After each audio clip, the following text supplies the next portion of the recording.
نیلم اب اکثر زمین پر اتر آتی تھی. اسے وہ ابن آدم بے حد پسند آیا تھا. اسے لگتا تھا کہ اس کا دیرینہ خواب پورا ہونے جا رہا تھا. اب وہ بہت جلد زمین پر آ کر رہنے والی تھی. روز جہاں زیب کے آفس کے باہر وہ اس کا انتظار کرتی اور گھر کی جانب بڑھتا ہوا وہ خوش شکل نوجوان اسے وہاں دیکھ کر چونک پڑتا. پھر آہستہ آہستہ شناسائی کے درواہ ہوئے تو وہ دونوں کسی پارک یا ہوٹل میں ملنے لگے اور یوں رات گئے تک وہ ساتھ رہنے کے بعد جدا ہو جاتے. جہاں زیب اپنے گھر کی طرف بڑھ جاتا اور وہ اپنے پرستان چلی جاتی. حورین سو رہی تھی جب اس کے اوپر سے کمبل رفتہ رفتہ سرکنے لگا اور پھر بیڈ سے نیچے گر گیا. استغفانی ہاتھ اس کے بالوں کو سہلانے میں مصروف تھا کہ پھر یکایک وہ اس کے کندھوں کو دبانے لگا. تاسوسا مایاس سرگوشیاں گونجی. حورین کا تنفس تیز ہوا اور اگلے ہی لمحے وہ نیند سے جاگ گئی. دھونکنے کی مانند چلتی سانسوں سے لیپ ٹاپ کھول کر اس نے انٹرنیٹ سے ان لفظوں کا ترجمہ نکالا اور پڑھ کر دھک سے رہ گئی. تم میری ہو. پشتو زبان کے چند لفظوں کا یہی مطلب تھا. وہ سر پکڑ کر بیٹھ گئی. اسے یکلہت وہ لڑکا یاد آیا جو شاید انسان ہی تھا اور راکنگ چیئر پر جھول رہا تھا. اس نے انٹرنیٹ پر اس کا حلیہ لکھ کر سرچ کیا کہ ایسے لوگ کون ہوتے ہیں اور پھر جواب میں اسے جھٹکا دیا. وہ کوئی انسان ہی جن تھا جو کہتا تھا تم میری ہو. کس قدر ڈٹائی سے وہ اسے اس حالت تک پہنچا گیا تھا. یقیناً وہی اسے بیمار کیے ہوئے تھا اور اس کی زندگی کی خوشیوں پر قابض ہو بیٹھا تھا. یعنی وہی درخت ملعون تھا. وہاں اس کا دوپٹہ گم ہونا, پھر عمر کا ہاتھ ٹوٹنا اور وہیں پھنس جانا کچھ بھی اتفاق نہیں تھا. حورین کے دماغ کی چولیں ہل کر رہ گئی. یکدم لیپ ٹاپ کی اسکرین گل ہوئی اور وہ خود بخود بند ہو گیا. اس نے چونک کر سر اٹھایا. کون ہے یہاں؟ اس سوال پر میز پر رکھے کاغذ اڑنے لگے. کمرے میں ہوا بہت تیز ہو گئی تھی کہ حورین کے گھنگریالے بال اڑنے لگے اور سارے سفید کاغذ گول دائرے کی صورت اس کے ارد گرد گھومنے لگے تو وہ سراسیمہ ہو کر اٹھ کھڑی ہوئی. بند کرو یہ طوفان بدتمیزی. وہ دھاڑی تو ہوائیں رک گئیں. کاغذ وہیں ساکت رہ گئے. وہ بھونچکار سے انہیں دیکھنے لگی جو بغیر کسی سہارے کے اس کے گرد ہوا میں معلق رہ گئے تھے. تم کون ہو؟ سامنے آؤ. آخر کیا چاہتے ہو؟ وہ کانوں پر ہاتھ رکھ کے چلائی. کاغذ یکلہت نیچے رہ گئے اور وہ اچھل کر پیچھے ہٹی. کمرے میں قدموں کی آواز ابھری یوں جیسے کوئی واک کر رہا, دائیں سے بائیں اور بائیں سے دائیں. حورین سانس رو کے کھڑی تھی. چہرہ لٹھے کی مانند سفید تھا.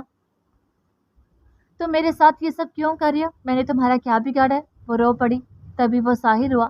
لمبا سیاہ لباس, خوبرو چہرہ, سر پر تاج پہنے وہ کوئی انسان نہیں تھا کہ اس کی آنکھیں لال رنگ تھیں.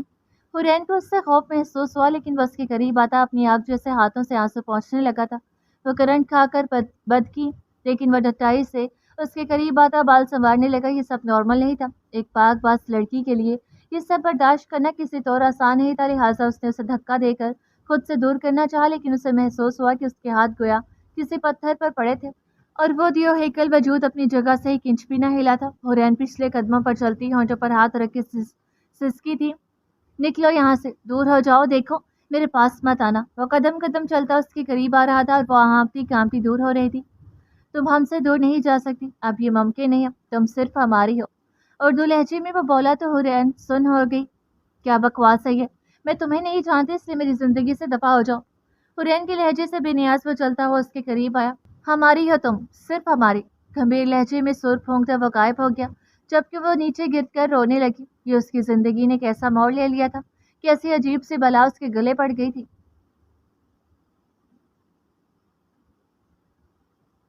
شہنشاہ جنات کو علم ہو گیا تھا کہ سنہری پری نے زارون کے ساتھ کوہ کاف جا کر رہنے سے انکار کر دیا تھا.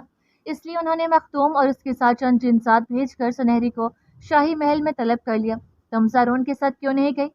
وہ حاضر ہوئی تو شہنشاہ نے اپنے مخصوص روب سے پوچھا. کیونکہ ہم نہیں جانا چاہتے. وہ بلا خوف و خطر بولی.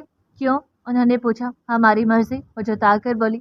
یہاں صرف شہنشاہ کی مرضی چلتی ہے, کسی اور کو اس کی اجازت نہیں ہے. جی چاہا کہ اس سرپری لڑکی کا سر قلم کر دیں. ہم پری ہیں شہنشاہ اور یہ پرستان ہمارا گھر ہے. ہم اپنا گھر چھوڑ کر کہیں نہیں جائیں گے. اس نے وجہ بیان کی. ہم تمہیں سزا دے سکتے ہیں. وہ پھنکارے. آپ کو اور آتا ہی کیا ہے سزا دینا, ظلم کرنا, یہی تو آپ نے سیکھا ہے. وہ اکتا کر بولی. ہم سے اس لہجے میں کوئی بات نہیں کرتا. سنہری پری اپنی حد پار کر رہی تھی. ہم سب کی طرح کمزور نہیں ہیں اور بھلے آپ نے ہمارا نکاح کر دیا ہو لیکن ہم یہاں سے نہیں جائیں گے. یہ ہمارا آخری فیصلہ ہے. اس کی ضد اور ہٹ درمی پر شہنشاہ کو تاؤ آیا. سنہری.